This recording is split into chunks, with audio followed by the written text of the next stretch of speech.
I had just woken up from a coma that doctors had given me less than a 10% chance of surviving, and I felt nothing but disappointment that I was still alive.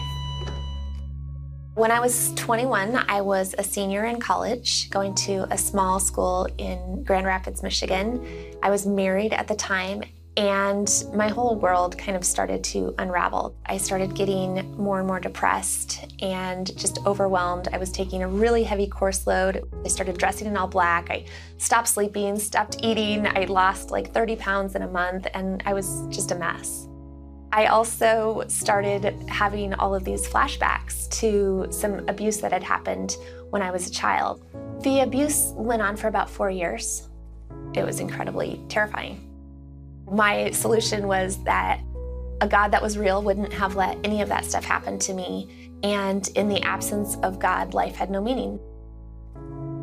I had 6 bottles of prescription pills, and I lined them all up on the table and chased them with a bottle of vodka. Fire department broke down my door. They found me on the floor. My heart stopped in the ambulance, and I was put on life support. And they gave me about a 10% chance of ever waking up.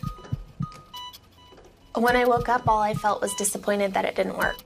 I had a couple of more suicide attempts, many more hospitalizations. I had ended up divorced. I had to file for bankruptcy. My friends kind of just all disappeared, and I had nothing, literally nothing, and I was at rock bottom. I called up a new therapist, and I said, I just spent the last 2.5 years of my life talking about every bad thing that has ever happened to me, and I just don't want to talk about it anymore. I would go 3 times a week and talk to her about how to put one foot in front of the other. I started to recover from the depression, but I never recovered from the loss of faith.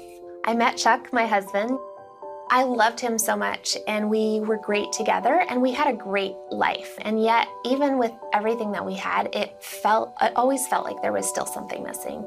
We started attending church kind of reluctantly, and the people there were just so nice and so welcoming, and we had been feeling so lonely for so long that it was sort of like, it was nice. And finally one day, I just remember sitting there in church and going, okay, God, I give up, you can have me. And that was it. It was this just moment of peace and clarity and knowing that that was where I was supposed to be, and it was amazing.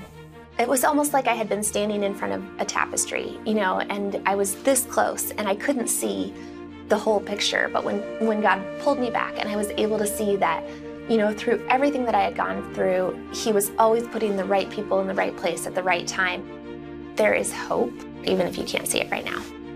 Our salvation happens despite everything that we do. We are saved not because of what we do, but because of what has been done for us. And despite the fact that I had turned my back on Him, He never turned His back on me.